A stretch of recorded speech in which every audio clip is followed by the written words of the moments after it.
قل هل يستوي الذين يعلمون والذين لا يعلمون إنما يتذكر أولو الألباب.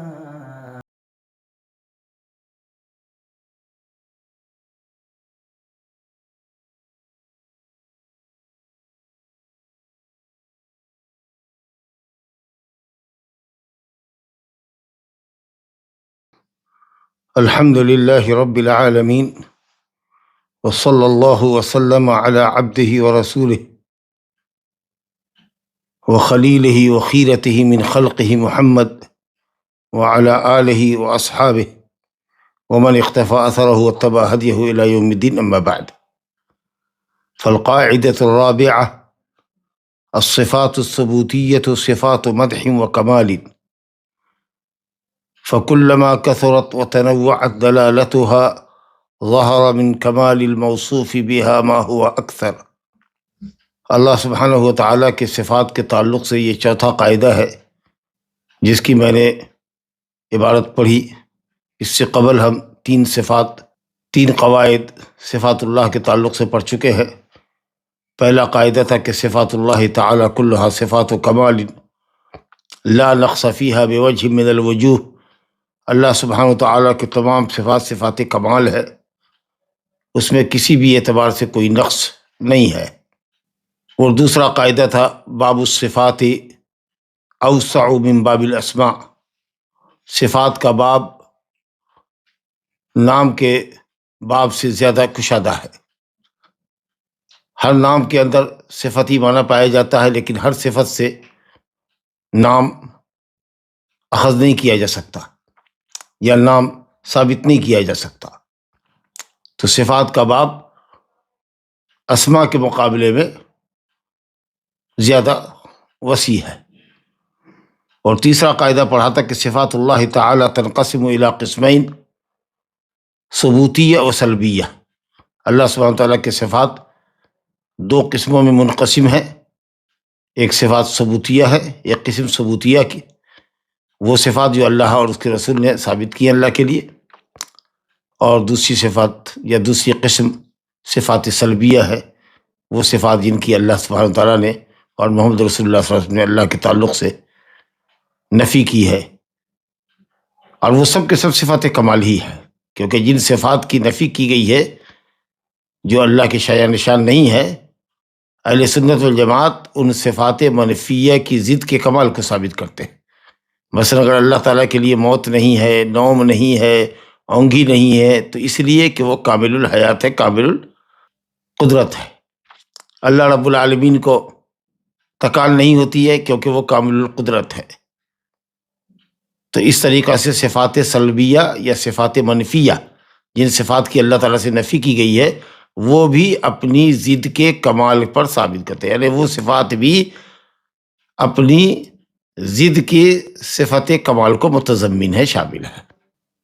چوتھا قاعدہ بھی اسی تیسرے قاعدے سے متعلق ہے، صفات ثبوتیہ کے تعلق سے کہہ رہے ہیں شیخ: القاعدۃ الرابعہ الصفات الثبوتیہ، جو صفات اللہ کے لیے ثابت ہے قرآن و سنت میں، وہ سب صفات مدح و کمال، اللہ تعالیٰ کے مدح و کمال کی صفات ہے۔ اور جس قدر صفات ثبوتیہ ہوں گی زیادہ، اسی قدر، اور جس قدر اس کے معنی مختلف ہوں گے، اسی قدر موصوف کا کمال ہمارے لیے ظاہر ہوگا، اللہ سبحانہ تعالیٰ کا کمال ہمارے لیے ظاہر ہوگا۔ جس قدر زیادہ صفات ثبوتیہ ثابت ہوں گی اور ہم کثرت سے صفات کو بیان کریں گے، تب ہم وہی صفات بیان کر سکتے ہیں جو قرآن و حدیث میں ہے۔ خود اپنی طرف سے صفات، تعریف کی بھی صفات نہیں ثابت کر سکتے، کیونکہ ہمیں کیا معلوم کہ وہ صفات اللہ کے لیے مناسب ہے کہ نہیں ہے۔ تو جو بھی صفات ثابت ہے، ثبوتیہ کا تو ثابت ہے قرآن و سنت میں، وہ سب صفات مدح و کمال ہے۔ اور جس قدر بھی ہے، اور لا تعداد ہے، وہ لا تعداد ہے، کیونکہ اللہ تعالیٰ کے ناموں کو کوئی گن نہیں سکتا، ناموں کی تعداد اللہ کو خود ہی معلوم ہے، اللہ کو معلوم ہے۔ لا احصی ثناء علیک، عالم الخلق محمد صلی اللہ علیہ وسلم نے فرمایا لا احصی ثناء علیک، اللہ ہم تیری تعریف نہیں کر سکتے۔ تو اللہ تعالیٰ کے لیے جتنے اسماء ہیں وہ سب اللہ ہی بہتر جانتا ہے۔ وہ 99 جو ہے وہ تو صرف وہ نام ہے جن کو اگر آدمی شمار کرے تو جنت میں جائے، لیکن نام صرف 99 ہی نہیں، جیسا کہ ہم اسماء کے قواعد میں پڑھ کر آئے ہوئے، تو جتنی بھی اللہ تعالیٰ کی جتنے بھی نام ہیں جن کی صحیح تعداد اللہ کو معلوم، وہ سب تو صفات کمال کے اوپر ہی دلالت کرتی ہے. تو اس لیے صفات ثبوتیہ تو لا تعداد ہے. بہرحال جتنا کچھ ہمارے لیے ثابت ہے قرآن حدیث میں، اور ان کی دلالتیں متنوع ہے، اس کے معانی مختلف ہیں، الگ الگ خوبیوں پر دلالت کرتی ہے، تو یہ سب ہمارے لیے اللہ سبحانہ وتعالیٰ کے کمال کو ظاہر کرتی ہے. یہ نہیں کہ اللہ کے لیے کمال حاصل ہوتا ہے، اللہ تعالیٰ کو تو کمال حاصل ہے، چاہے ہم صفات کو جانیں یا نہ جانیں، ہمارے پاس کچھ علم ہو یا نہ ہو اللہ تعالیٰ کے صفت کا، لیکن جس قدر ہم جانتے ہیں، جس قدر ہم اس کے عددوں کو بیان کریں گے، اس قدر اللہ تعالیٰ کا کمال ظاہر ہوگا. کہا کہ فَكُلَّمَا كَثُرَتْ، جس قدر صفات ثبوتیہ زیادہ ہوں گی اور مختلف الدلالت ہوں گی، جس کے معنی مختلف ہوں گے، ظَهَرَ مِن كَمَالِ الْمَوْصُوفِ بِهَا مَا هُوَ أَكْثَرُ، تو اللہ تعالیٰ کے کمال ہمارے لیے زیادہ سے زیادہ ظاہر ہو سکیں گے. کہتے وَلِهَذَا كَانَتِ الصِّفَاتُ الثُّبُوتِيَّةُ الَّتِي أَخْبَرَ اللَّهُ بِهَا عَن نَفْسِهِ أَكْثَرَ بِكَثِيرٍ مِنَ الصِّفَاتِ السَّلْبِيَّةِ كَمَا هُوَ مَعْلُومٌ. کہتے اسی وجہ سے صفات ثبوتیہ جن کی بابت اللہ نے ہمیں خبر دیا ہے اپنی ذات کے تعلق سے، وہ صفات سلبیہ کے مقابلے میں بہت زیادہ ہے، بہت زیادہ ہے. بلکہ صفات سلبیہ تو معدود ہے، انگلیوں پر گنے جانے کے لائق ہے، اور صفات ثبوتیہ کی تو کوئی انتہائی نہیں. کیونکہ اصل میں جو مدح پر دلالت کرتی ہے، کمال پر دلالت کرتی ہے، وہ صفات ثبوتیہ ہے. اگر آپ کسی بادشاہ سے کہیں کہ آپ بہت بہادر ہیں، آپ کی سیاست بڑی حکیمانہ ہے، آپ بڑے سخی ہیں، آپ رعایا پرور ہیں، آپ عدل و انصاف کا راج قائم کرتے ہیں، آپ رعایا پرور ہیں، آپ ایسے ہیں، آپ ویسے، ماشاءاللہ، یہ سب تعریف اور توصیف کے کلمات ہوں گے. آپ مساجد کی تعمیر کرتے ہیں، مدرسے بناتے ہیں، تو الحمدللہ وہ جس قدر زیادہ الفاظ آپ استعمال کریں گے اور مختلف اور متنوع صفات اس کی بیان کریں گے، اسی قدر وہ خوش ہوگا.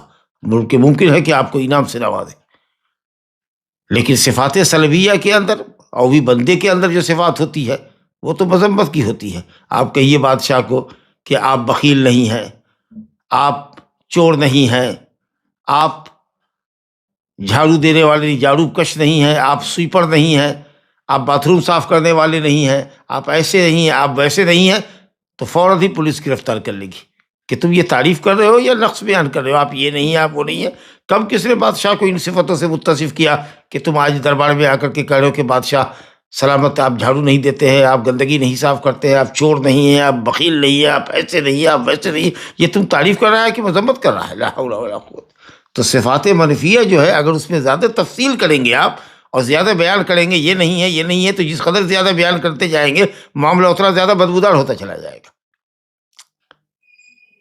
جبکہ اللہ تعالیٰ کے لیے چند صفات سلبیہ ہیں جن کو قرآن اور حدیث میں بیان کیا گیا ہے، وہ بھی الحمدللہ وہ صفات سلبیہ اپنی ضد، یعنی اس کا جو اپوزٹ ہے، وہ اللہ تعالیٰ کے کمال صفت پر دلالت کرتا ہے. یہ خاص بات ہے. تو اس لیے کہہ رہے ہیں کہ صفات ثبوتیہ لا تعداد ہے. لیکن جس قدر بھی ثابت ہے، آپ اگر ان کو ثابت کرتے ہو تو اللہ رب العالمین کا کمال اور اس کی صفت جلال کا ہمارے سامنے اظہار ہوتا ہے، اور ہم کو رب تعالیٰ کی معرفت حاصل ہوتی ہے، برخلاف صفات سلبیہ یا صفات منفیہ کے کہ وہ معدود چند ہے. کہتے ہیں قرآن مجید میں جہاں جہاں اللہ رب العالمین نے اپنی ذات سے کچھ صفات کی نفی کی ہے، حالانکہ وہ صفات بھی صفات مدح کو متضمن ہے، شامل ہے، یعنی اس کا اس صفت منفیہ کا جب اپوزٹ آپ مانا لیں گے تو اس کے اندر کمال درجے کی صفت اللہ کے لیے ثابت ہوگی. اللہ کو نیند نہیں آتی، اونگ نہیں آتی. کیوں؟ اس لیے کہ وہ کامل الحیات ہے. جو کامل الحیات ہوتا ہے اس کو نیند اونگ نہیں آتی. جس نے زمین اور آسمان اور تمام مخلوقات کو پیدا کی اور اس کو کوئی تکان نہیں آئی. کیوں؟ اس لیے کہ وہ کامل قدرت ہے، اس کے لیے کوئی اولاد نہیں ہے. کیوں؟ اس لیے کہ وہ کامل الغنا ہے، وہ غنی الحمید ہے. تو جب آپ کسی صفت کو اللہ سے کی نفی کرتے ہیں جو قرآن نے نفی کی ہے، حدیث میں نفی ہے، تو اس کا اپوزٹ بدرجہ کمال کو ثابت کرتا ہے، اللہ تعالیٰ کے لیے صفت کمال کو ثابت کرتا ہے. وہ بھی اللہ رب العالمین نے جن صفات کی نفی کی ہے، فی الغالب اس کی تین ہی وجہ ہے. تین وجہ ہے، بہت علمی گفتگو ہے. کہہ رہے ہیں کہ اللہ تعالیٰ کی جو صفات سلبیہ ہے، فی الغالب ان کا ذکر صرف تین موقع پر کیا گیا ہے. ایک تو یہ کہ اللہ رب العالمین کا عموم کمال ثابت کیا جائے کہ اللہ تعالیٰ ہر پہلو سے باکمال ہے، اس کے لیے نفی کی گئی ہے. جیسے قرآن نے کہا لیس کمثلہ شیء، لیس کمثلہ شیء، اس کے مثل کوئی ہے ہی نہیں. یہ صفات منفیہ ہوئی، مثلیت کی نفی ہوئی. اسی کو صفات سلبیہ کہتے ہیں، مثلیت کو سلب کیا گیا کہ مثلیت اللہ کے لیے نہیں ہے. اسی کو منفیہ کہیے کہ مثلیت کی نفی اللہ نے کی. اب آپ دیکھیے اس کے اندر عموم کیا ہے، لیسا کمثلہ شیء، اس کے مثل کوئی بھی نہیں ہے، نہ ذات میں، نہ صفات میں، نہ افعال میں، نہ اقوال میں، نہ احکام میں، نہ قضا میں، نہ قدر میں، کسی چیز میں کوئی اس کے مثل ہے ہی نہیں. تو اجمالی طور پر اللہ نے اپنی ذات سے مثلیت کی نفی کر دی. تو اجمال کے لیے، اجمالی طور پر مثلیت کی نفی کرنے کے لیے اور اپنے کمال کے عموم کو ثابت کرنے کے لیے اللہ تعالیٰ نفی کرتا ہے. جیسے ایک اور دوسری آیت شیخ نے پیش کی، وَلَمْ يَكُنْ لَهُ كُفُوًا أَحَدٌ، لم یکن لہو کو کوئی بھی اس کا کفو نہیں ہے، کوئی بھی اس کا ہمسر نہیں ہے، اس کا مد مقابل نہیں، کسی بھی معاملے میں کوئی مد مقابل نہیں، ایک دم عموم کے لیے ہے. دوسری جو حالت ہوتی ہے جہاں اللہ تعالیٰ نے صفات منفیہ ذکر کیا ہے، وہ وہاں یہ ہے کہ اگر کوئی کاذب، جھوٹا اللہ رب العالمین کے حق میں کسی چیز کا دعویٰ کرتا ہے، جھوٹا دعویٰ، تو اللہ تعالیٰ نے اس کی نفی اپنے آپ سے کی. جیسے کہ مشرکین کہتے تھے کہ اللہ کے پاس اولاد ہے، یہودی حضرت عزیر کو اللہ کا بیٹا کہتے تھے، عیسائی مسیح ابن مریم کو اللہ کا بیٹا کہتے تھے. اللہ رب العالمین نے ان کذابوں کے جھوٹ کو بیان کرنے کے لیے نفی فرمائی، کہا ان دعوا للرحمن ولدا تکاد السماوات یتفطرن منہ وتنشق الارض وتخر الجبال هدا ان دعوا للرحمن ولدا. آسمان کو پھٹ جانا، یہ قریب ہے کہ آسمان پھٹ جائے، زمین شق ہو جائے اور پہاڑ ریزہ ریزہ ہو جائے. کس بات سے؟ اس بات سے کہ انہوں نے رحمان کے لیے اولاد پکاری، اولاد ثابت کیا. جی، تو اللہ نے اپنی ذات سے اولاد کی نفی کی اور آگے فرمایا وَمَا يَنبَغِي لِلرَّحْمَنِ أَن يَتَّخِذَ وَلَدًا، سورہ مریم کی آیت ہے 91 92. اور رحمان کو زیب ہی نہیں دیتا ہے کہ وہ اولاد بنائے. اگر اولاد ہوگی تو وہ اولاد کا محتاج ہوگا. اولاد کا محتاج کون ہوتا ہے؟ اولاد کی ضرورت کس کو ہوتی ہے؟ جو محتاج ہو اولاد کا، بڑھاپا ہو جس کو، جو ایور گرین ہے، جو حی اللہ یموت ہے، پوری کائنات جس کی ملکیت میں ہے، اس کو اولاد کی کیا ضرورت ہے؟ یہ اولاد کا نہ ہونا یہ اللہ تعالیٰ کے کامل الغنا کی دلیل ہے کہ وہ غنی حمید ہے، اس لیے اس کو اولاد کی ضرورت نہیں ہے. تو قرآن مجید نے وما ینبغی کہا، یہ نہیں کہا کہ صاحب لیس لہ ولد، ایسا نہیں کہا، بلکہ یہ ما ینبغی کا لفظ جو ہے یہ نفی ولد کی تو دلیل ہے ہی، اور یہ بھی بتا رہا ہے کہ اللہ کے لیے یہ لائق ہی نہیں ہے، یہ لائق ہی نہیں ہے. سمجھا کہ جیسے کسی خلق آدمی کے لیے، دیندار آدمی کے لیے کہیے کہ لا ینبغی لک، یہ آپ کے لیے مناسب نہیں ہے، یعنی یہ ایک عمل غلط ہے، اور آپ جیسے آدمی کے لیے یہ تو اور بھی مناسب نہیں ہے. تو اس کے اندر جو ہے وہ غایت درجہ امتناع پایا جا رہا ہے کہ یہ چیز ممکن ہی نہیں ہے، محال ہے، محال ہے. وما ینبغی للرحمن ان یتخذ ولدا، یہ محال ہے کہ رب العالمین اپنے لیے اولاد بنائے. یہ ہے اس کے اندر معنی. تو یہ دو حالت ہوئی. ایک تو عموم کمال کو ثابت کرنے کے لیے اللہ کہتا ہے لیس کمثلہ شیء، یہاں اللہ تعالیٰ نے اپنا کمال ثابت کیا کہ ہر باب میں، ذات میں، صفات میں، افعال میں، اقوال میں، شرائع میں، احکام میں، قدر میں، قضا میں، جو بھی کچھ ہے وہ سب میں وہ یگانہ اور یکتا ہے. تو اپنے کمال کے عموم کو ثابت کیا. یا پھر اگر کسی خاص مسئلے میں کسی نے اللہ رب العالمین کے اوپر کسی صفت کا جھوٹا دعویٰ کیا تو اللہ تعالیٰ نے کاذبین کی کذب کی دھجی اڑائی ہے اور نفی کی ہے اسے. اور تیسرا معاملہ یہ کہ کسی بھی خاص معاملے میں، کسی بھی امر کے اندر اگر کسی شخص کو اللہ تعالیٰ کے کمال کے تعلق سے کچھ نقص کا واہمہ پیدا ہوتا ہے دماغ کے اندر تو اللہ اس کی نفی کرتا ہے. جیسے کوئی یہ سمجھے اپنے دماغ میں کہ اللہ تعالیٰ نے اتنی بڑی خلقت پیدا کی، زمین اور آسمان کو پیدا کیا 6 دن میں، کہیں ایسا تو نہیں کہ اللہ رب العالمین تھک گیا ہوگا؟ تو اللہ رب العالمین کے تعلق سے اگر یہ واہمہ پیدا ہوتا ہے، اس کے کمال میں کسی طرح کے نقص کا اگر وہم اور گمان کسی کو پیدا ہوتا ہے کسی خاص معاملے میں، تو اللہ تعالیٰ وہاں نفی کرتا ہے. جیسے قرآن نے کہا وَمَا خَلَقْنَا السَّمَاءَ وَالْأَرْضَ وَمَا بَيْنَهُمَا لَاعِبِينَ، ہم نے زمین اور آسمان کو اور ان کے درمیان کی چیزوں کو محض کھیل تماشے کے لیے پیدا نہیں کیا، تاکہ کسی کے ذہن میں یہ نہ آئے کہ اللہ تعالیٰ نے محض یہ سارا جہان جو سجایا ہے بس وہ محض لہو و لعب ہے یا ایک کھلاڑیے کا کھیل ہے، بس محض انجوائمنٹ کے لیے اللہ تعالیٰ نے ایسا کہا. نہیں، اگر یہ تمہارے ذہن میں آ رہا ہے تو بالکل غلط ہے. یہ بڑے عظیم مقصد کے لیے اللہ نے کائنات بنائی ہے. حکمت بالغہ ہے اس میں اس کی۔ اسی طریقے سے اللہ نے فرمایا وَلَقَدْ خَلَقْنَا السَّمَاوَاتِ وَالْأَرْضَ وَمَا بَيْنَهُمَا فِي سِتَّةِ أَيَّامٍ وَمَا مَسَّنَا بِاللُّغُوبِ، تحقیق کہ ہم نے زمین اور آسمان کو ان کے درمیان کی چیزوں کو 6 دن میں پیدا کیا۔ تو اگر یہ وہم آ رہا ہے کہ کہیں اس کو تکان ہوئی، اللہ نے نفی کی وَمَا مَسَّنَا بِاللُّغُوبِ، وہ ہمیں تکان نہیں پہنچی، تو اللہ تعالیٰ نے اپنی ذات سے لغوب کی نفی کی۔ اللہ رب العالمین نے کائنات کی تخلیق کی حکمت کو واضح کیا کہ اس نے یوں محض بیکار پیدا نہیں کیا ہے۔ تو یہ ہے اصل میں صفات منفیہ کی وجوہات جو اللہ نے بیان کیا ہے۔ تو آپ دیکھ رہے ہیں کہ مجمل طریقے پر اللہ نے نفی کی اپنی ذات سے کہ لیس کمثلہ شیء، صفت کمال کو ثابت کرنے کے لیے، یا جھوٹوں کے جھوٹ کو واضح کرنے کے لیے کہ کسی جھوٹی بات کی نسبت اگر لوگوں نے اللہ کی طرف کی تو اس کی نفی کی، اور اسی طریقے سے کسی خاص معاملے میں اگر کسی کے دماغ میں ذہن میں اگر شیطان وسوسہ ڈالتا ہے اور اللہ تعالیٰ کے کمال کے اندر نقص کا وہم اور گمان پیدا ہوتا ہے تو اس کی اللہ رب العالمین نے نفی کی ہے۔ بہرحال تو صفات ثبوتیہ صفت کمال ہے، اور صفات منفیہ جو کہ محض معدود چند ہیں، اور وہ بھی 3 اہم مقاصد کے لیے اللہ نے بیان کیے ہیں جن کا ابھی آپ کے سامنے ذکر ہوا، وہ بھی اپنی ضد کے کمال کو ثابت کرتی ہے۔ تو یہ چوتھا قاعدہ تھا ہمارے سامنے جو آپ نے سمجھا کہ اللہ تعالیٰ کے صفات ثبوتیہ اور صفات سلبیہ، اور اللہ تعالیٰ نے کہاں کہاں کس کس موقع پر صفات سلبیہ کی نفی کی ہے اور اس کے پیچھے مقصد کیا ہے۔ اب 5واں قاعدہ دیکھیے، یہ بھی اسی سے ریلیٹڈ ہے۔ اب یہاں صفات ثبوتیہ کی گفتگو کریں کہ جو صفات اللہ تعالیٰ کے لیے ثابت ہے اس کی بھی 2 قسم ہیں۔ کہتے ہیں القاعدۃ الخامسہ الصفات الثبوتیہ تنقسم الی قسمین ذاتیۃ و فعلیۃ۔ کہتے ہیں صفات ثبوتیہ جو ہے اللہ تعالیٰ کی جو لا تعداد ہے وہ بھی 2 قسموں پر منقسم ہوتی ہے، ایک تو صفات ذاتیہ ہے اور ایک صفت فعلیہ ہے۔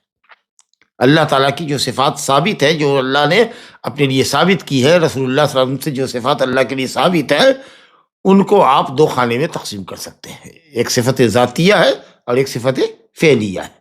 اب دیکھیے اس کو خود ہی انہوں نے وضاحت کی ہے، فالذاتیۃ ہی التی لم یزل ولا یزال متصفا بہا۔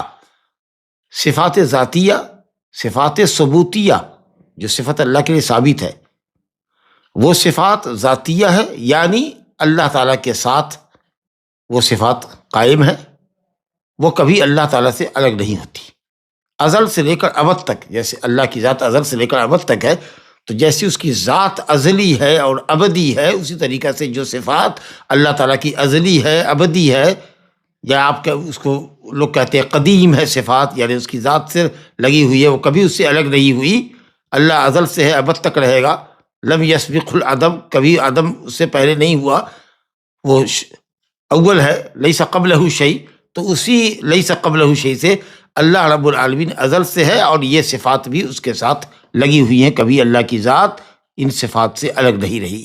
جیسے علم، اللہ تعالیٰ ازل سے ہے، اول ہے، لیس قبلہ شیء، اسی وقت سے ازل سے ہی اللہ تعالیٰ کی صفت صفت علم ہے، وہ اس صفت علم سے متصف ہے۔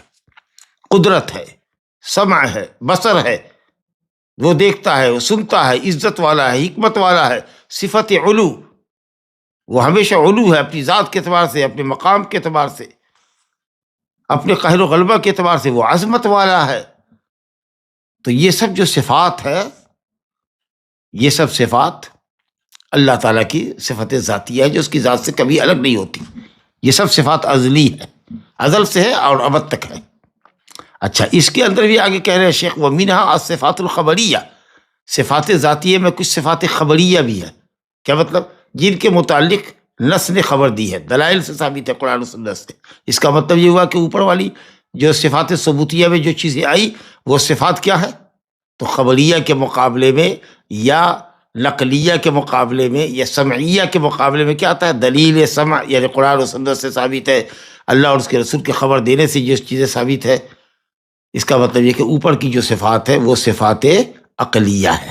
تو عقلیہ کا یہ مطلب نہیں کہ ہم عقل سے ثابت کر رہے ہیں، بلکہ وہ صفات بھی صفات سمعیہ ہے، قرآن و سنت کی دلیل سے ثابت ہے، اور عقل بھی ان کی تائید کرتی ہے۔ اگر قرآن حدیث نہ بھی ہو، مثال کے طور پر تو اگر یہ کہا جائے کہ اللہ رب العالمین کی کائنات میں غور کرو تو آدمی غور کر کے کہے گا کہ یقیناً جس نے بھی اس کو بنایا ہے وہ کامل العلم ہے، کامل القدرت ہے، کامل العزت ہے، وہ بلند و بالا ہے، تمام عظمت ہے۔ یہ سب صفات ایسی ہیں کہ عقل بھی اس کی تائید کرتی ہے، نقل کی۔ اور صفات خبریہ کا ہوتا ہے کہ اگر قرآن اور حدیث میں وہ صفات نہیں ہوتی تو عقل کے لیے کوئی مجال ہی نہیں کہ وہ اس کو ثابت کر دے۔ جیسے چہرہ، اللہ کے لیے چہرہ ہے، ظاہر ہے کہ جب تک قرآن اور حدیث میں اس کا ذکر نہیں آتا کبھی بھی کسی انسان کی عقل اللہ کے لیے چہرے کا تصور بھی نہیں کر سکتی تھی۔ اس کے لیے 2 ہاتھ ہے، اللہ کے پاس قدم ہے، اس کی 2 آنکھیں ہیں، ظاہر ہے کہ یہ سب تو صرف دلیلوں سے ہے۔ تو اس لیے اس کو کہا گیا کہ کچھ ہے جو خبریہ محضہ ہے، جو صرف دلیل سے ثابت ہے، عقل سے ان کو ثابت نہیں کر سکتے، اور کچھ نقلیہ و عقلیہ ہے، جیسے کہ علم، سمع، قدرت، کہ یہ تو دلیل سمعیہ ہے، قرآن اور حدیث میں یہ سب صفات ہے، الحمدللہ اس کے ساتھ ساتھ عقل بھی ان کی تائید کرتی ہے۔ تو چلیے یہ جو شیخ نے کہا وَمِنْهَا الصفات الخبریہ، اسی سے یہ بات سمجھ میں آئی کہ کچھ صفات جو ہے وہ خبریہ ہیں، یعنی جن کی خبر اللہ تعالیٰ نے دی ہے، جیسے کالوجہ والیدین والعینین، چہرہ، ہاتھ، عینین، یہ محض صفات خبریہ ہے، دلیلوں پر مبنی ہے۔ اور وہ جو صفات اوپر آئی، علم، قدرت، سمع، بصر، عزت، حکمت، علو، عظمت، یہ سب صفات سمعیہ بھی ہے، قرآن و حدیث کے دلائل سے بھی ثابت ہے، کیونکہ جب تک قرآن و حدیث کے دلائل سے ثابت نہیں ہوں گی کبھی بھی کسی کی کوئی عقل اللہ تعالیٰ کے لیے کوئی نام اور صفت کو ثابت ہی نہیں کر سکتی ہے۔ پہلے بھی یہ بات آ چکی ہے کہ اللہ تعالیٰ کے نام وہ سب کے سب توقیفی ہیں، دلیلوں پر موقوف ہے۔ اور اگلا جو قاعدہ آئے گا ہمارے پاس میں، اس میں بھی ہم پڑھیں گے کہ اللہ تعالیٰ کی صفات بھی توقیفی ہے، دلیلوں پر موقوف ہے۔ تو عقلی ہونے کا مطلب یہ کہ سمعی تو ہیں ہی، دلیل کے بغیر تو کوئی صفت ثابت نہیں ہوگی، لیکن عقل بھی اس کی تائید کرتی ہے۔ لیکن چہرے کو، ہاتھ کو، آنکھ کو یہ آپ سے ثابت نہیں کر۔ اللہ تعالیٰ کی ذات سے ازل سے ابد تک لگی ہوئی ہیں، کبھی اللہ تعالیٰ ان صفات سے خالی نہیں ہوا، الگ نہیں ہوا، نہ وہ صفات ان سے اللہ سے الگ رہی۔ اب اس کے اندر کچھ سمعیہ، خبریہ و عقلیہ ہیں، اب کچھ صرف خبریہ ہے، جیسے وجہ، یدین، عینین، یہ خبریہ۔ لا الہ الا اللہ، بل یداہ مبسوطتان اگر قرآن میں نہیں آتا تو کبھی آپ نہیں سمجھ سکتے تھے۔ جی اسی طریقے سے تبارک الذی بیدہ الملک ولتصنع علی عینی تجری باعیننا، یا ان اللہ لیس بعور، جو ہم پڑھ چکے کہ اللہ آور نہیں ہے، کانا نہیں ہے، مسیح دجال کانا ہے، ہمارا رب کانا نہیں ہے، بلکہ وہ 2 آنکھ والا ہے۔ تو یہ سب چیزیں جب تک دلیل نہیں ہوتی ہم اس وقت تک ثابت نہیں کر سکتے تھے۔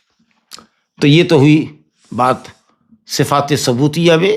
2 صفات ثبوتیہ 2 قسموں میں منقسم ہے، ایک صفت ذاتیہ ہے جو اللہ کی ذات سے کبھی الگ نہیں ہوتی۔ اب ان کے اندر کچھ ہے جو سمعیہ اور عقلیہ ہے، اور کچھ ہے جو صرف سمعیہ ہے۔ کہتے ہیں دوسری صفت اللہ رب العالمین کی جو ہوتی ہے صفات ثبوتیہ میں، جو دوسری نوعیت کی صفات ہے وہ صفات فعلیہ ہے، جن کا تعلق اللہ کی مشیت سے، جب وہ چاہتا ہے تو کرتا ہے، ارادہ کرتا ہے، چاہتا ہے، ارادہ کرتا ہے تو وہ کرتا ہے، اگر چاہے تو کرے، چاہے تو نہ کرے۔ جیسے کل استواء علی العرش، عرش پر مستوی ہونا، اللہ اکبر، عرش پر مستوی ہونا یہ اللہ تعالیٰ کی صفت فعلیہ ہے، چاہے تو عرش پر مستوی ہو، چاہے تو نہ ہو۔ زمین اور آسمان کی تخلیق کے بعد وہ عرش پر مستوی ہوا، عرش زمین اور آسمان کے اوپر اٹھایا گیا، اس پر مستوی ہو گیا کہ زمین آسمان کی تخلیق سے پہلے اللہ کا عرش آسمان اور زمین کے اوپر تھا نہیں، کیونکہ زمین و آسمان تھے ہی نہیں۔ تو مستوی عرش ہوا کب؟ آسمان زمین کے پیدا ہونے کے بعد۔ تو یہ صفت فعلی ہوئی۔ اللہ تعالیٰ ہر شب میں آخری تہائی رات میں سمائے دنیا پر نزول کرتا ہے، علو کے بعد، علو میں ہوتے ہوئے وہ نیچے اترتا ہے۔ جی تو یہ فعلی صفت ہے۔ اللہ تعالیٰ جب کسی چیز کو چاہتا ہے پیدا کرتا ہے، اللہ تعالیٰ جب چاہتا ہے کلام کرتا ہے، اللہ تعالیٰ جس کو چاہتا ہے جب چاہتا ہے جتنی چاہتا ہے روزی عطا فرماتا ہے، جب جس کو چاہتا ہے اقتدار پر بیٹھاتا ہے، جب جس کو چاہتا ہے اتارتا ہے۔ تو جو بھی افعال اللہ تعالیٰ کے ہیں جو اس کی مشیت پر موقوف ہے کہ جب چاہے کرے، تو یہ صفات فعلیہ کہلاتی ہے، صفات فعلیہ جو اللہ کی مشیت اور اس کے ارادے سے متعلق ہے۔ جیسے کل استواء علی العرش، اب اگر کوئی کہے کہ اللہ تعالیٰ کی صفت علو اور اللہ تعالیٰ عرش پر مستوی ہے، دونوں میں کیا فرق ہے؟ تو آپ کہیے گا کہ صفت علو صفت ذاتیہ ہے، ازل سے لے کر ابد تک اس کی صفت علو ہے۔ جب وہ نچلے آسمان پر ہوتا ہے تو بھی علو ہوتا ہے، اپنی مخلوقات کے اوپر ہوتا ہے۔ جب وہ فیصلہ کرنے کے لیے بندوں کی زمین پر تشریف لائے گا، فرشتے قطار اندر قطار ہوں گے، وجاء ربک والملک صفا صفا، اس وقت بھی وہ اس کی صفت علو ہی ہوگی. تو صفت علو اللہ کی صفت ذاتیہ ہے. عرش پر مستوی ہونا یہ اللہ تعالیٰ کی صفت فعلیہ ہے. الحمدللہ. اب ایک بڑی اہم بات کی طرف اشارہ کر رہے ہیں. یہ اصل میں یہ سب تقسیم اس لیے ہے کہ جو اہل کلام والے ہیں، جو مناطقہ فلاسفہ ہیں، یہ معتزلہ اور خوارج اور یہ سب جو جہمیہ ہیں جنہوں نے صفات کا انکار کیا نا، وہ سب مین میخ نکالتے ہیں. تو اس لیے ان کو رد کرنے کے لیے علماء سلف نے یہ سب تقسیمات کی ہے. ورنہ صحابہ کرام کے یہاں اللہ تعالیٰ کی جو صفات ہے وہ ہے، سمجھا کہ نہیں. لیکن وہ کہیں گے کہ اچھا اللہ تعالیٰ جب چاہتا ہے تو کرتا ہے. اس کا مطلب یہ ہے کہ وہ صفت اللہ تعالیٰ کے اندر جدید ہے، حادث ہے. ارے ایسا کیسے ہو سکتا ہے؟ ایسا کیسے ہو سکتا ہے؟ ابھی ہمارے اندر ہم ایک اپنی مثال آپ کو دیں، اللہ کے سے ہٹ کر کے بات کر رہے ہیں. ہم اپنی مثال دیں کہ آج ہم آپ کلام کر رہے ہیں، کل ہم پورا دن خاموش رہے اور پھر پرسوں ہم کلام کریں. تو کیا پرسوں کلام جب ہم کریں گے تو یہ صفت ہمارے اندر نہیں پیدا ہوئی، یا پہلے سے یہ صفت ہمارے اندر ہے؟ جب سے ہم پیدا ہوئے، جب سے کلام کرنا شروع کیا تب سے ہے. تو ایک دن اگر ہم بولے اور ایک دن خاموش رہے اور پھر چوتھے دن تیسرے دن ہو کر کے ہم بولے، تو جس طرح یہ نہیں کہا جا سکتا کہ اس کے اندر یہ صفت کلام نہیں پیدا ہوئی ہے، اسی طریقہ سے آپ یہ سمجھ سکتے ہیں کہ اللہ رب العالمین کے اندر قدرت ہے، فعل کی صلاحیت، پیدا کرنے کی صلاحیت، روزی دینے کی جو صلاحیت اور صفت ہے وہ ازلی ہے، وہ ازلی ہے. لیکن ہاں کبھی کسی کو پیدا کرتا ہے، کبھی کسی کو پیدا کرتا ہے، کبھی کسی کو روزی دیتا ہے، کبھی کلام کرتا ہے، کبھی نہیں کلام کرتا ہے. اس کا مطلب یہ نہیں کہ جب وہ کلام کرے تم یہ کہو کہ یہ صفت حادث ہے، اور جس کی صفت حادث ہے اس کی ذات حادث ہے، ختم ہو جانے والی ہے. نعوذ باللہ ثم نعوذ باللہ. جیسے ہماری صفت کلام ہمارے اندر ہے، جب سے ہم کو بولنا اللہ نے سکھایا ہے. اگر ہم آج بات کرتے ہیں اور کل نہیں کرتے ہیں اور پھر پرسوں بات کرتے ہیں، تو یہ نہیں کہا جا سکتا کہ اس آدمی کے اندر یہ صفت نہیں پیدا ہوئی ہے. تو یہ بات غلط ہے. تو اس کا جواب دے رہے ہیں کہ وقت تکون الصفت ذاتیۃ فعلیۃ باعتبار. کبھی کبھی اللہ تعالیٰ کی صفت جو ہوتی ہے، بعض صفتیں وہ ذاتی بھی ہے اور فعلی بھی. تو ذاتی ہونے کا مطلب کیا ہوا کہ ازلی ہے، اللہ تعالیٰ ہمیشہ اس صفت سے متصف رہا. اور فعلی ہونے کا مطلب کہ جب وہ فعل کرتا ہے وہ صفت نئے طریقے سے وجود میں آتی ہے. لیکن حادث ہونے کا یہ مطلب نہیں کہ وہ مخلوق ہے. یہ بات یاد رکھیے گا، ہر مخلوق حادث ہے. جس کو بھی اللہ نے پیدا کیا ہے اس کو موت کے گھاٹ اترنا ہے. لیکن ہر حادث مخلوق نہیں ہے. اللہ کا جو فعل جب ہوتا ہے، جب جس چیز کا ارادہ کرتا ہے، اذا اراد شیئا ان یقول له کن فیکن، جب جس چیز کا ارادہ کرتا ہے کہتا ہے ہو جا اور ہو گیا. تو اللہ کا یہ قول، یہ فعل حادث ہے. جب وہ کہتا ہے اس اعتبار سے نیا قول وجود میں آیا، نیا فعل وجود میں آیا، کوئی نئی ہستی پیدا ہوئی، کوئی نیا آدمی وزیر اعظم بنا. لیکن اس کا قول اور فعل مخلوق نہیں ہے، بلکہ وہ تو اس کی صفت ہے. یہ تو یہ کنفیوز نہیں ہونا چاہیے کہ اگر حادث ہے تو مخلوق ہے. نہیں، ہر حادث مخلوق نہیں ہے، لیکن ہر مخلوق حادث ہے، اس کو موت کے گھاٹ اترنا ہے. کل من علیہا فان. لیکن اللہ تعالیٰ کی صفات ازلیہ ہے، ابدیہ ہے. لیکن ہاں احاد کے اعتبار سے، افراد کے اعتبار سے، اجزاء کے اعتبار سے جب بولتا ہے تو وہ کلام اس کا نیا کلام ہوتا ہے. لیکن صفت کلام سے وہ متصف ہے ازلی طور پر، صفت خلق سے متصف ہے وہ ازلی طور پر، صفت رزق دینے سے وہ ازلی طور پر متصف ہے. جی تو کہہ رہے ہیں کہ وقت تکون الصفہ، کبھی کبھی ہوتی ہے، کوئی صفت ہوتی ہے اللہ کی، وہ ذاتی بھی ہوتی ہے، فعلی بھی ہوتی ہے. دو اعتبار سے. جیسے کلام ہے، اصل کے اعتبار سے یہ صفت ذاتی ہے، کیونکہ اللہ تعالیٰ ہمیشہ متکلم رہا اور ہمیشہ متکلم رہے گا. لیکن جب وہ نیا کلام فرماتا ہے تو اس اعتبار سے وہ صفت فعلی ہوتی ہے، کیونکہ وہ کلام اللہ تعالیٰ کی مشیت سے متعلق ہوتا ہے. جب وہ چاہتا ہے کلام کرنا، یہ تکلم متی شاء بما شاء، جو چاہتا ہے، جب چاہتا ہے، جس سے چاہتا ہے بات کرتا ہے. انما امرہ اذا اراد شیئا ان یقول له کن فیکن.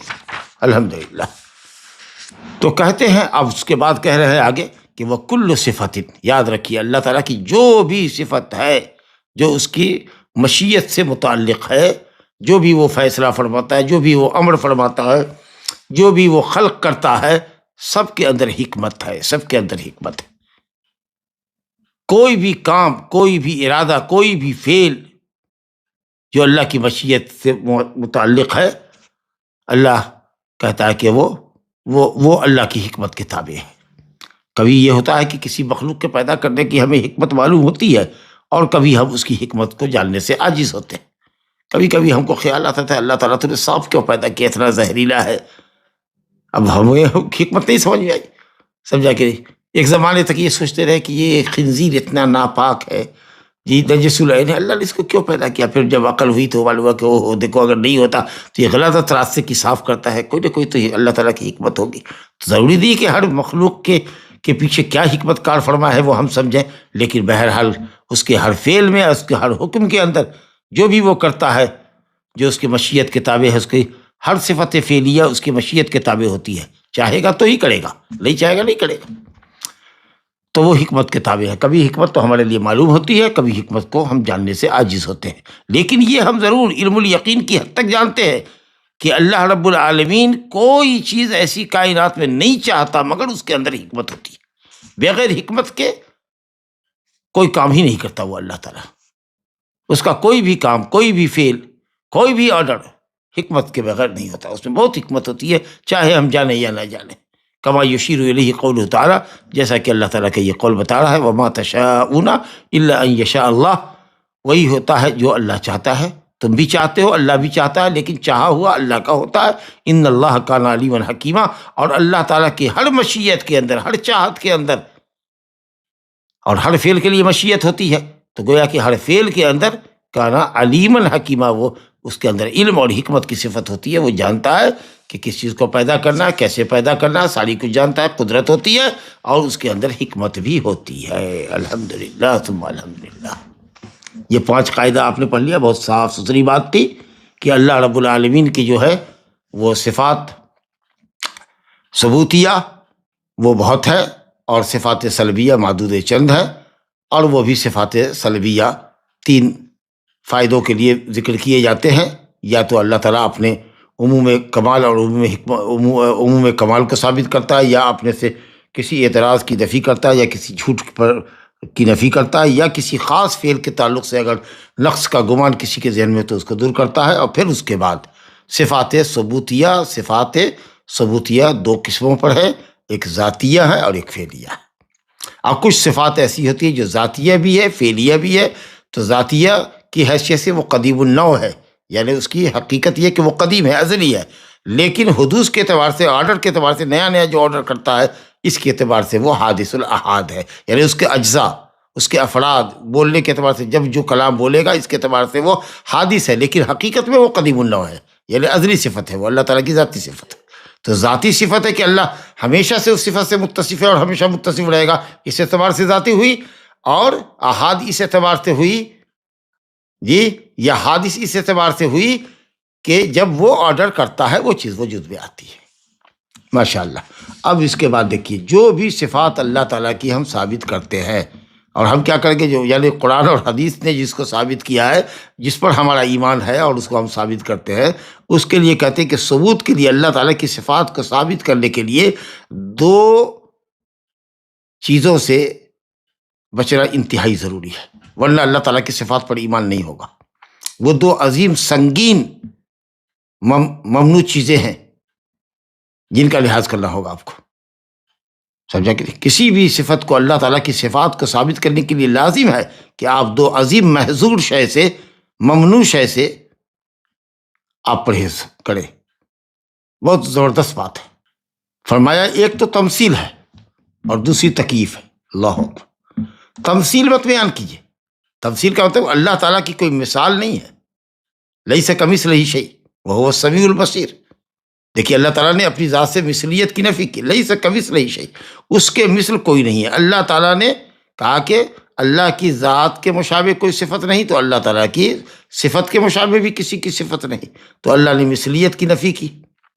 اب اسی کو ہم لوگ کہتے ہیں کہ تشبیہ کی نفی۔ تشبیہ تمثیل کی جگہ پر تشبیہ تمثیل استعمال کرتا ہے۔ بعض علماء نے تھوڑا سا دقیق فرق کیا ہے کہ تمثیل کا مطلب یہ ہے کہ مکمل مشابہت، اور تشبیہ کا مطلب یہ ہوتا ہے کہ اکثر صفات میں مشابہت۔ تو بہرحال اکثر ہو یا مکمل ہو، اللہ تعالیٰ کی کوئی مشابہت کسی سے ہو ہی نہیں سکتی، لیس کمثلہ شیء۔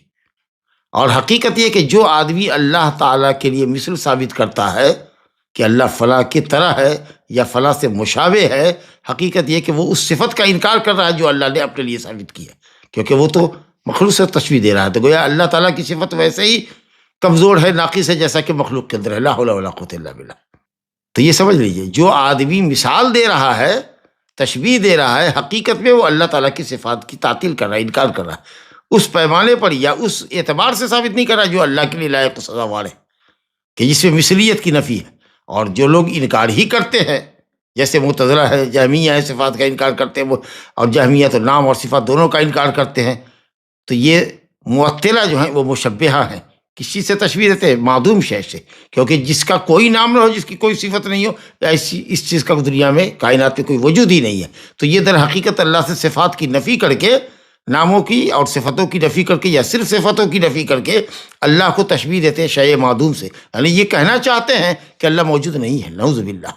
تو اس لیے کہا جاتا ہے کہ ہر مشبہ جو اللہ تعالیٰ کی صفت کی تشبیہ کسی مخلوق سے دیتا ہے وہ معطل ہے، وہ اللہ کی صفت کا انکار کر رہا ہے، کیونکہ جس پیمانے پر، جس اعتبار سے صفت ثابت کرنی چاہیے تھی حقیقی بغیر تشبیہ کے، وہ ثابت نہیں کر رہا ہے، مخلوق سے تشبیہ دے رہا ہے، تو اس صفت کو اس سے ثابت کہاں کیا؟ اور جو اللہ تعالیٰ کی صفات کا انکار کر رہا ہے وہ تشبیہ اللہ کو کس چیز سے دے رہا ہے؟ جمادات سے یا شے معدوم سے، جس کا کوئی وجود نہیں ہے۔ تو اس لیے شیخ الاسلام ابن تیمیہ نے کہا کہ ہر مشبہ، ہر تشبیہ دینے والا معطل ہے، اللہ کی صفت کا انکار کرنے والا، اور ہر صفت کا انکار کرنے والا جو ہے وہ مشبہ ہے، اللہ تعالیٰ کو غیر موجود چیز سے تشبیہ دے رہا ہے۔ چلیے، تو فرما رہے ہیں کہ چھٹا قاعدہ، یلزم فی اثبات الصفات التخلی عن محظورین عظیمین، دو محظور سے، دو ممنوع سے، دو منع کردہ چیزوں سے آپ کو خالی ہونا پڑے گا۔ صفت کو ثابت کریں، صفات کو ثابت کرنے کے باب میں لازم ہے کہ آپ دو محظور کا ارتکاب نہ کریں، دو ممنوعات کا ارتکاب نہ کریں۔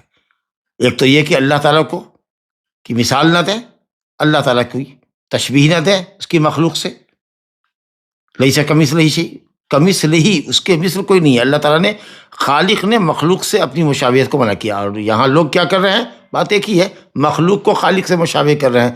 پیر صاحب ہمارے وہی کام کرتے ہیں جو اللہ کرتا ہے، بیٹا دیتا ہے اور روزی دیتا ہے اور صحت دیتا ہے، اور یہ کرتا ہے ہمارا پیر، وہ کرتا ہے، اور فلانا بندے صالح یہ کرتا ہے وہ کرتا ہے۔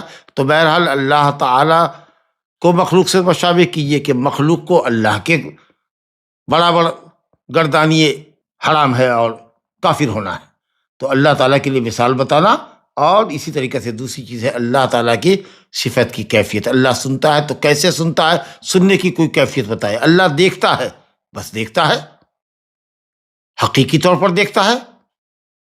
آپ کان کی طرف اشارہ کر سکتے ہیں، آنکھ کی، اللہ سنتا ہے، اللہ دیکھتا ہے، آنکھ کی طرف اشارہ کر۔ اشارے سے تشبیہ لازم نہیں آتی، اشارہ کسی چیز کو حق ثابت کرتا ہے کہ سننا حقیقی ہے۔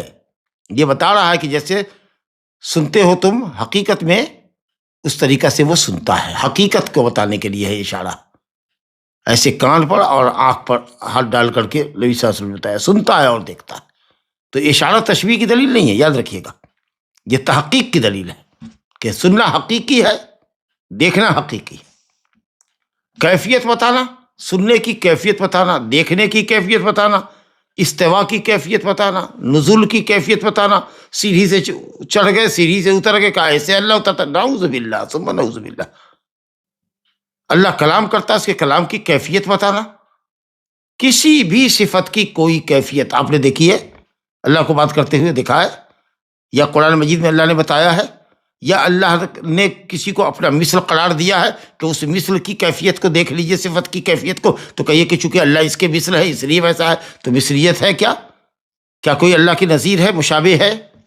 یا کیا اللہ نے اپنی کیفیت بتائی ہے صفت میں؟ شیخ بتائیں گے کہ پھر کس بنیاد پر آپ یہ اللہ تعالیٰ کی کیفیت بتا رہے ہیں؟ یہ تو جھوٹ بول رہے ہیں آپ، اللہ پر قول اللہ بلا علم ہے۔ چلیے کتاب کے ساتھ آتے ہیں، بہت واضح طور پر بیان موجود ہے۔ کہا کہ دو چیز صفات کو ثابت کرنے والوں، سنو، دو عظیم محظور سے، ممنوع چیز سے پرہیز کرو۔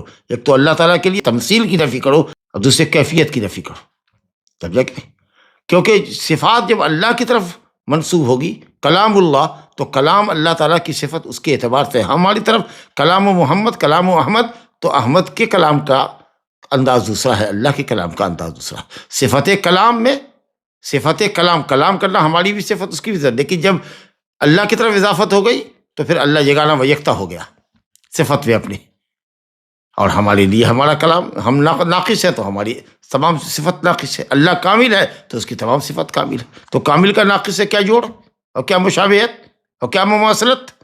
تو فرمایا کہ ایک تو تمثیل سے بچنا ہے ہم کو، اور دوسرے کے کیفیت بیان نہیں کرنا ہے۔ ثابت کرنے والے کے لیے بات کر رہے ہیں، جو لوگ منکر ہیں ان کی بات نہیں کر رہے ہیں۔ معتزلہ، خوارج، جہمیہ تو انکار کرنے والے ان کو تو چھوڑیے، وہ تو باطل ہے ہی۔ جو لوگ ثابت کرتے ہیں ان کو چاہیے کہ وہ دو چیزوں سے پڑھے، کبھی بھی اللہ کے لیے کوئی مثال نہ دے، اس کے اترنے چڑھنے کی کیفیت نہ بتائے، اس کے بولنے کی کیفیت نہ بتائے، اس کی صفت ہنسنا ہے، اس کی صفت غصہ ہونا ہے، جی تو یہ سب کیفیت آپ مت بتائیے، یا اس کا لازم معنی مت بتائیے کہ غصہ ہونے کا مطلب یہ ہے انتقام لینا، ہنسنے کا مطلب یہ ہے ثواب دینا، یہ سب آپ لازم معنی مت بتائیے کہ غصہ ہوتا ہے آدمی تو انتقام لیتا ہے، خوش ہوتا ہے تو نوازش کرتا ہے، غصہ ہوتا ہے کیفیت نہیں معلوم، تو پھر کوئی محظور نہیں ہوگا، کسی طرح کے مغالطے میں آپ نہیں پڑیں گے۔ جن لوگوں نے کیفیت کا سوال کیا وہی گمراہ ہو گئے۔ لا الہ الا اللہ۔ کہتے فاما تمثیل، تمثیل کیا ہے جس سے ہم کو بچنا ہے صفات ثابت کرنے میں؟ وہ اعتقاد المثبت، ثابت کرنے والے کا یہ عقیدہ کہ اللہ نے جو بھی صفت اپنے لیے ثابت کی ہے وہ مخلوق کی صفات کے مماثل ہے، اس کے جیسی ہے۔ اور ظاہر ہے کہ یہ اعتقاد باطل ہے کہ اللہ کی صفات کو مخلوق کی صفات کے جیسا قرار دیا جائے، یہ اعتقاد باطل ہے، دلیل سمع سے بھی اور دلیل عقل سے بھی، یعنی قرآن اور حدیث کی دلیل، دلیل سمعی کہتے ہیں اس کو، جی، اور عقلی دلیل سے بھی۔ اب آپ دیکھیے تفصیل میں آتے ہیں، کہتے ہیں دیکھو دلیل سمعی، قرآن کی دلیل لو، شرعی دلیل، فَمِنْهُ قَوْلُهُ تَعَالَى لَيْسَ كَمِثْلِهِ شَيْءٌ، اللہ تعالیٰ نے اس میں مثلیت کی نفی کی ہے، لَيْسَ كَمِثْلِهِ شَيْءٌ، شَيْءٌ نکرہ ذکر کیا، اور بھی لَيْسَ کے بعد ہے، کوئی بھی چیز اس کے مثل ہے ہی نہیں۔ تو اللہ تعالیٰ نے مکمل طریقے سے عموم کے ساتھ، اجمال کے ساتھ مثلیت کی اللہ تعالیٰ نے نفی کر کے اپنے کمال کو ثابت کیا، تو مثلیت کی نفی اللہ نے کی۔ آگے دیکھیے قرآن کہتا ہے ایک جگہ اور، مریم 65 آیت ہے، افمن یخلق کمن لا یخلق افلا تذکرون، کیا وہ جو پیدا کرتا ہے یعنی اللہ، اور وہ جو پیدا نہیں کرتا ہے مخلوق، انسان ہو چاہے کوئی بھی، انبیاء ہو کہ اولیاء ہو، سب مل کے بھی ایک مکی پیدا نہیں کر سکتے، تو وہ ذات جو خلاق ہے کائنات کی ہر بڑی چھوٹی چیز کو جس نے پیدا کیا وہ، اور وہ جو کچھ نہیں پیدا کر سکتا، ایک مکی بھی نہیں پیدا کر سکتا، کیا دونوں برابر ہو سکتے ہیں؟ اتنی بھی سمجھ تمہارے پاس نہیں ہے؟ تو دیکھیے اللہ تعالیٰ نے کیسے اپنے لیے مثلیت کی نفی کی۔ حل تعلم لہ سمیہ، کیا اس کے ناموں جیسا کسی کا نام پاتے ہو، اس کے مثل کسی کو پاتے ہو؟ اللہ تعالیٰ نے دیکھیے مثلیت کی نفی کی۔ قرآن نے کہا ولم یکن لہ کفوا احد، کوئی اس کا ہمسر ہے ہی نہیں، کوئی اس کا مد مقابل ہے ہی نہیں، کوئی اس کے برابر ہے ہی نہیں۔ یہ تمام آیتیں بتا رہی ہیں کہ اللہ رب العالمین کے لیے کوئی مثل نہیں، اللہ کا کوئی مماثل نہیں، اللہ کا کوئی مشابہ نہیں۔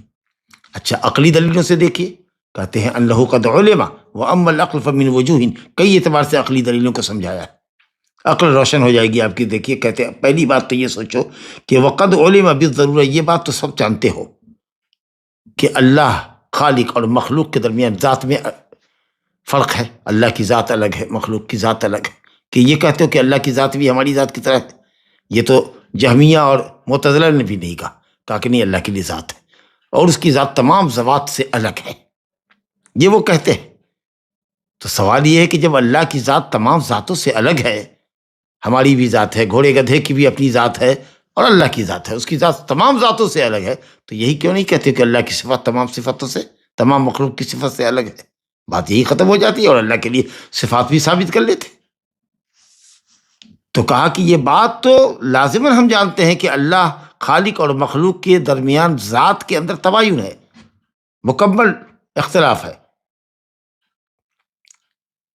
ھذا یستلزم، اس سے یہ لازم آتا ہے کہ ان یکون بینہما تباین فی الصفات، صفات کے درمیان بھی تباین ہونا چاہیے، مکمل علیحدگی ہوگی۔ جو مخلوق کی صفت ہے وہ کبھی بھی اللہ کی صفت نہیں ہو سکتی، جو اللہ کی صفت ہے وہ کبھی بھی مخلوق کی صفت نہیں ہو سکتی۔ ہر موصوف کی صفت اس کے اعتبار سے ہوتی ہے، ہر مخلوق کی صفت اس کے اعتبار سے ہوتی ہے۔ صفت کل موصوف تلیق بہ کما هو ظاہر فی صفات المخلوقات المتباینہ فی الذوات۔ آپ خود مخلوقات میں دیکھیے نا، ذاتیں مختلف ہیں، گھوڑے کی ایک ذات ہے، گدھے کی ایک ذات ہے، اونٹ کی ایک ذات ہے، ہاتھی کی ایک ذات ہے، ہم بھی مخلوق ہیں، ہماری ایک ذات ہے۔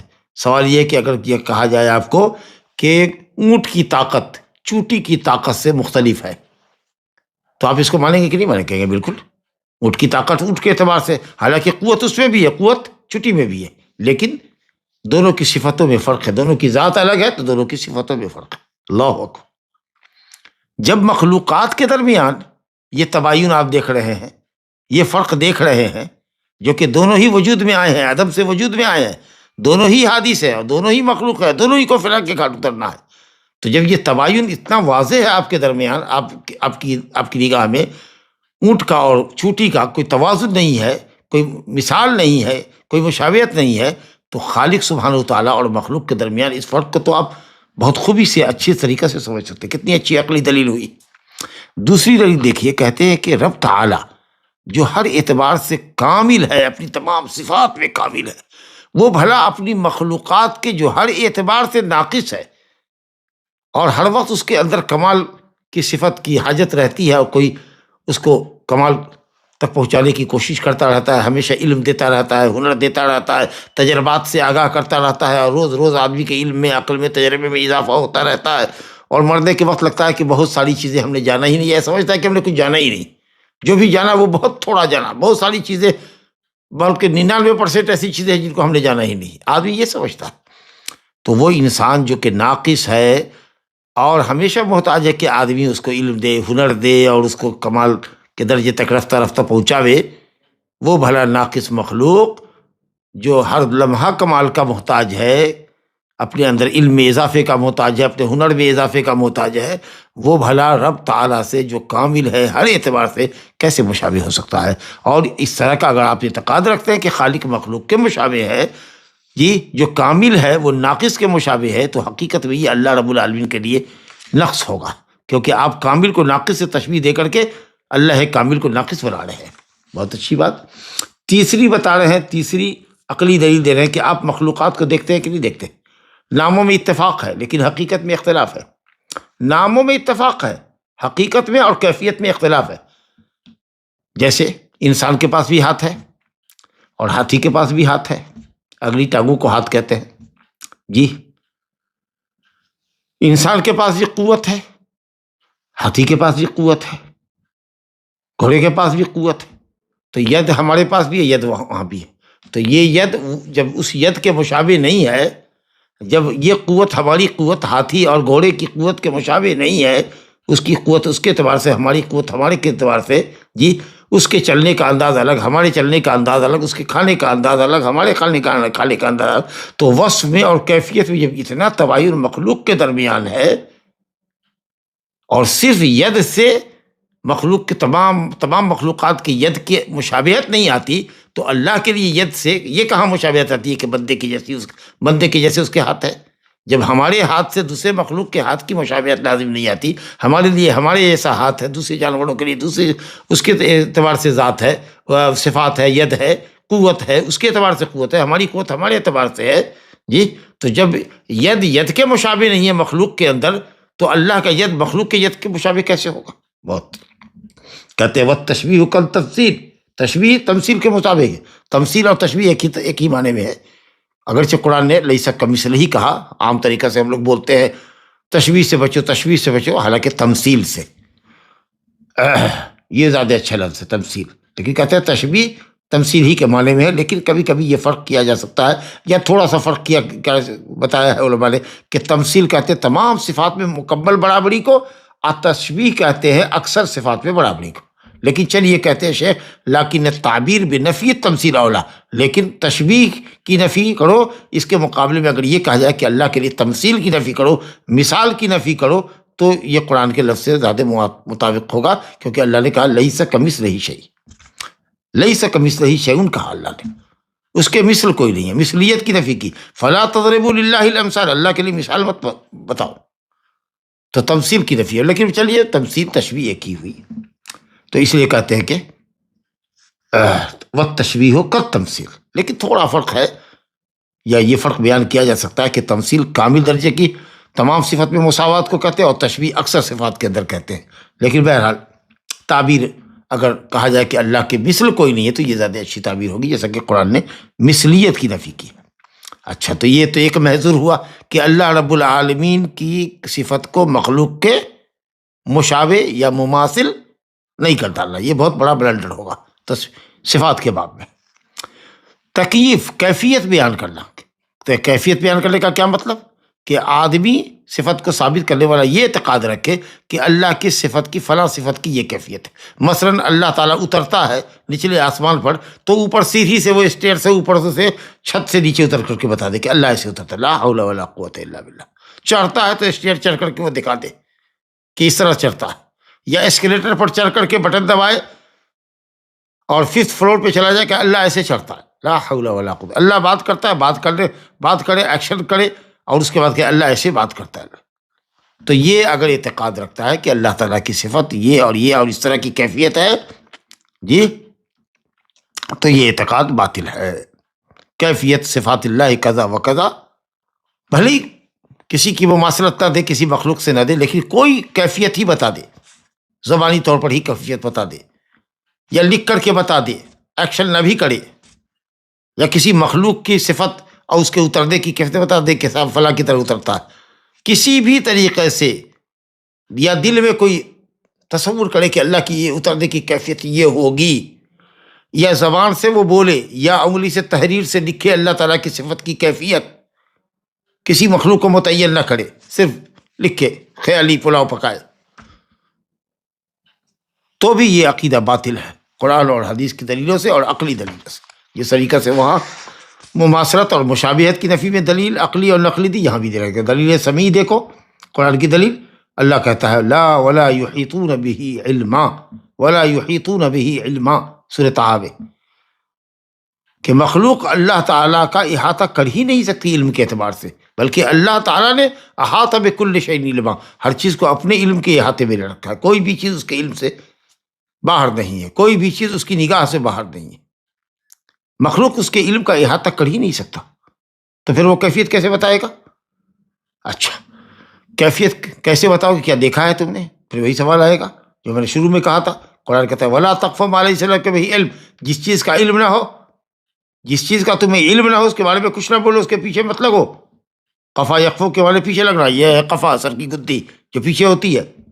بغیر علم کے کسی چیز کے پیچھے نہ لگو، کوئی چیز بتاؤ نہیں بغیر علم کے، کیونکہ تمہارے کان، نگاہ اور دل جو علم کا ذریعہ ہے، یہی 3 ذریعے ہیں حصول علم کے، یہ سب بلا علم کے بات کرنے کے نتیجے میں، بغیر تحقیق کے بات کرنے کے نتیجے میں قیامت کے دن ان سے سوال کیا جائے گا. یہ سب مسئول ہوں گے کہ تم نے وہ بات کہی جو تم نے سنی نہیں، کیوں وہ بات کہی جس کو تم نے دیکھا نہیں، وہ بات جس کو تم نے سمجھا نہیں، علم اور عقل اور ادراک نہیں تھا، تم نے کیوں اس کو زبان سے یا قلم سے یا اپنے تصورات اور تخیلات کے اندر اللہ کی کیفیت کا تم نے احساس کیا. ومن المعلوم، اور یہ بات ہمیں معلوم ہے کہ اللہ تعالیٰ کی صفات کی کیفیت کا ہمیں کوئی علم نہیں ہے. لأنہ تعالیٰ اخبرنا عنہا ولم یخبرنا عن کیفیتها، اللہ نے اپنی صفات کو تو بتایا ہے ہمارے لیے، اپنی صفات کا ذکر فرمایا ہے، لیکن کیفیت کا ذکر نہیں فرمایا. تو بھلا ہم اگر کیفیت کو بیان کرتے ہیں بلا علم کے، بغیر قول کے، جو اللہ نے نہیں بتایا، تو یہ کیا بات ہوگی بتائیے؟ یہ اللہ پر جھوٹ گھڑنا ہوگا کہ نہیں ہوگا؟ اب عقلی دلیل دے رہے ہیں فَلِأَنَّ الشَّيْءَ لَا تُعْرَفْ كَيْفِيَّةُ الصِّفَاتِ إِلَّا بَعْدَ الْعِلْمِ بِكَيْفِيَّةِ ذَاتِهِ. کہتے ہیں کہ عقل یہ کہتی ہے کہ کوئی بھی شے اس کی کیفیت کا ادراک تبھی ہوگا جب آدمی اس کی ذات کی کیفیت کا علم رکھتا ہو. آپ جب کسی چیز کی ذات کو سمجھیں گے تو اس کی کیفیت اور اس کی صفت آپ کو سمجھ میں آئے گی. یہ مائک ہے، جب تک اس کی حقیقت آپ نہیں سمجھیں گے آپ اس کی کیفیت کو نہیں سمجھ سکتے. تو صفت جاننے کے لیے ذات کا جاننا ضروری ہے، ذات کی کیفیت معلوم ہونی چاہیے. یا اویل علم بنظیر ہی المساوی لہ، یا اس کے نظیر جو اس کے مساوی ہے اس کا علم ہو. کسی چیز کو اگر جاننا ہے یا اس کی کیفیت اگر آپ بتائیں گے تو اس شے کے جو نظیر ہے، اس شے کی جو مثال ہے، ایگزامپل ہے، اس کو آپ جان رہے ہیں، اس کی کیفیت تو کہیے گا، چونکہ وہ چیز اس کے مشابہ ہے، مماثل ہے، اس لیے اس کی وہ کیفیت ہوتی ہے، کیفیت ہے. یا یہ ہے کہ کسی نے آپ کو خبر دیا ہو کہ کیفیت اللہ تعالیٰ کی یہ ہے. کہتے ہیں یہ تمام ذریعے جو ہے کہ آپ کو ذات کی کیفیت کا علم نہیں ہے تو صفت کی کیفیت کا علم بھلا کیسے ہو سکتا ہے؟ اللہ کے لیے کوئی نظیر نہیں ہے کہ آپ اس نظیر کی صفت کی کیفیت کو جانتے ہیں کہ وہ کیسے بولتا ہے، کیسے چڑھتا ہے، کیسے اترتا ہے، کیسے غصہ ہوتا ہے، کیسے مسکراتا ہے، کیسے ناراض ہوتا ہے. جب یہ آپ کو اس کے نظیر کا علم نہیں ہے کہ آپ یہ کرے. اور اسی طریقے سے اللہ اور اس کے رسول نے اس کی کیفیت نہیں بتائی ہے اس کی کسی صفت کی. جب یہ تمام چیزیں اللہ کی صفات کی کیفیت کے تعلق سے منتفی ہیں، ثابت نہیں ہیں، فوجب بطلان تکییفها، تو اللہ رب العالمین کی کسی بھی صفت کی کیفیت بیان کرنا باطل ہے. نیز کہتے ہیں وہ ایو کیفیت تقدر، کون سی کیفیت کا آپ اپنے دماغ میں اندازہ کریں گے؟ کون سی کیفیت کا؟ جو بھی آپ اپنے ذہن میں جو بھی کیفیت کا تصور لائیں گے، یقیناً اللہ تعالیٰ اس سے بہت اعظم اور بہت اجل اور برتر ہے. کس کیفیت کا آپ اللہ کے لیے تصور کریں گے، جس کیفیت کا تصور کریں گے آپ اس پہ جھوٹے ہوں گے، کیونکہ آپ بلا علم کی بات کر رہے ہیں. لہذا ضروری ہے کہ دل سے، زبان سے اور ہاتھ سے بھی اللہ رب العالمین کی کیفیت کو بیان کرنے سے پرہیز کیجیے. یہی وجہ ہے کہ جب امام مالک رحمۃ اللہ علیہ سے پوچھا گیا اللہ تعالیٰ کے قول الرحمن علی العرش استویٰ کے تعلق سے، تو پوچھنے والا نے بڑا ہوشیار تھا، اس نے معنی نہیں پوچھا، استویٰ کا معنی نہیں پوچھا. ہر عربی جانتا ہے استویٰ کا معنی، اور جب اس کا صلہ علی آوے کہ اس کا معنی بلند ہونا ہوتا ہے، اور استویٰ کا صلہ اگر الی آوے تو قصد کرنا ہوتا ہے. اس نے پوچھا کیف استویٰ، کیسے وہ مستوی ہوا، کیسے بلند ہوا، کیفیت کا سوال کیا، معنی نہیں پوچھا. حضرت امام مالک رحمۃ اللہ علیہ نے سر جھکا لیا. حتی علیہ الرحضاء، یہاں تک کہ ان کے چہرے پر اور ان کی پیشانی پر پسینے کی بوندیں نمودار ہوئی. پھر انہوں نے کہا الاستواء غیر مجہول، استوا تو مجہول نہیں ہے، معلوم ہے. استوا کا معنی مجہول نہیں ہے، یعنی معلوم ہے. مجہول کی ضد معلوم ہے. استوا کے معنی ہوتا ہے بلند ہونا. والکیف غیر معقول، لیکن کیفیت عقل میں آنے والی نہیں ہے. کیفیت کا عقل ادراک ہی نہیں کر سکتا، کیفیت کا ادراک عقل کر ہی نہیں سکتی. الکیف غیر معقول، یہ سمجھ سے باہر ہے. والایمان بہ واجب، اور اسی استوا کے اوپر ایمان رکھنا واجب ہے. والسؤال عنہ بدعہ، اور اس طرح کا سوال کرنا بدعت ہے. اور امام مالک کے شیخ ربیعہ سے یہ روایت کی گئی ہے، یہ تو تلمیذ کا قول ہوا امام مالک کا، ان کے استاد سے ایک روایت کی گئی ہے کہ الاستواء غیر مجہول، استوا غیر مجہول ہے، یعنی معلوم ہے استوا کا معنی. والکیف غیر معقول، اور کیفیت اس کی سمجھ سے پرے ہے. کہتے ہیں وقد مشى اہل العلم بعدهم على هذا الميزان، اور اسی میزان پر، اسی کسوٹی پر اہل علم اس کے بعد بھی چلے. اور ہمیشہ ہر زمانے میں اہل سنت والجماعت کا یہی نظریہ ہے کہ اللہ تعالیٰ کی صفات کی کیفیت غیر معقول ہے، ہم عقل سے نہیں سمجھ سکتے. جب تک اللہ اپنی کیفیت کو نہ بتائے، رسول نے نہیں بتایا ہو. جب اللہ نے اور رسول نے نہیں بتایا تو ہم کون ہوتے ہیں اللہ تعالیٰ کی کسی صفت کی کوئی کیفیت کو متعین کرنے والے؟ جب شریعت نے نہیں بتایا، قرآن اور حدیث کی دلیلیں خالی ہے، اور عقلی دلیل بھی نہیں ثابت کر سکتی ہے. جب آپ اس کی ذات کی کیفیت نہیں جانتے، کسی شے کی حقیقت کو نہیں جانتے، اس کی صفات کو کیسے آپ جانیں گے؟ بغیر دیکھے، بغیر جانے، بغیر پڑھے ہوئے کیسے آپ بتائیں گے؟ کہتے ہیں فالحذر الحذر من التکیف و محاورت، خبردار کیفیت نہ بتانا اور نہ اس کی کبھی کوشش کرنا. اگر تم نے ایسا کیا تو تم گمراہی کے اس چٹیل میدان میں پہنچ جاؤ گے کہ جہاں سے تم کو نکلنا تمہارے لیے ممکن نہ ہوگا. اور شیطان تمہارے قلب کے اندر اس طرح کے کتنے وسوسے ڈالتا ہوگا، اور ڈالے کہ اللہ تعالیٰ کی کیفیت کیا ہے، کیسے بولتا ہے، کیسے ہنستا ہے، جھٹ سے یہ سوال ہوگا. اور یہیں سے کیفیت کے سوال کرنے کی وجہ سے لوگ گمراہ ہو گئے. یا تو مخلوق سے مشابہت دے دی تو مشبہہ کہلائے، یا انہوں نے سوچا کہ صاحب چلو اس جھنجھٹ سے بچنے کے لیے اللہ تعالیٰ کے صفات کا انکار کرتے ہیں. تو اس لیے عقیدہ اہل سنت والجماعت یہ اثباتاً بلا تمثیل و تنزیہاً بلا تعطیل، اللہ تعالیٰ کے لیے صفت ثابت کرو لیکن مثلیت کا انکار کرو. کیفیت مت بتاؤ، مثل مت بتاؤ، مشابہت مت بتاؤ، کیفیت مت بتاؤ. اور اللہ تعالیٰ کو ہر عیب و نقص سے پاک کرو لیکن صفات کا انکار مت کرو. اور اگر وسوسہ آوے کیفیت کے تعلق سے دل میں، تو اللہ تعالیٰ نے جو طبیب ہے کہا کہ جب اگر تمہارے دل میں نزغات شیطانی آوے، وسوسہ آوے، تو اللہ کی طرف پلٹو، وہی تمہارے پلٹنے کی جگہ ہے، وہی تمہارے پناہ کی جگہ ہے. اور وہ کام کرو جس کا تمہارے طبیب نے یعنی اللہ سبحانہ و تعالیٰ نے حکم دیا ہے. گویا کہ اللہ تعالیٰ کو یہ کہہ سکتے ہیں کہ طبیب ہے، یہ صفت آپ کہہ سکتے ہیں کہ اس نے علاج ہمارے لیے چرائی سے تمہارے سے، لیکن وہ نام نہیں بن سکتا یہ. تو بہرحال فإنہ طبیب کا، تمہارے طبیب نے جو حکم دیا ہے وہ کرو. شیطان کے نزغات سے، اس کے وسوسوں سے کیسے بچ سکتے ہو؟ اللہ کہتا ہے وَإِمَّا يَنزَغَنَّكَ مِنَ الشَّيْطَانِ نَزْغٌ فَاسْتَعِذْ بِاللَّهِ. شیطان اگر کسی طرح کا کوئی وسوسہ دل میں ڈالے تو اعوذ باللہ من الشیطان الرجیم پڑھو، فاستعذ باللہ. جیسے ہی کیفیت کا خیال آئے اعوذ باللہ من الشیطان الرجیم، انہ هو السمیع العلیم. ھذا وباللہ التوفیق وصلی اللہ وسلم وبارک علی نبینا محمد وآلہ وصحبہ اجمعین. ایک پارٹیسپینٹ نے پوچھا ہے کہ یہ جو قواعد کے سیشنز چل رہے ہیں انہیں کبھی کبھی ایسے وسوسے آتے ہیں کہ یہ بہت ہائی لیول کا ہے اور وہ ان کے لیے نہیں ہے، تو اس کے بارے میں کیا ہے؟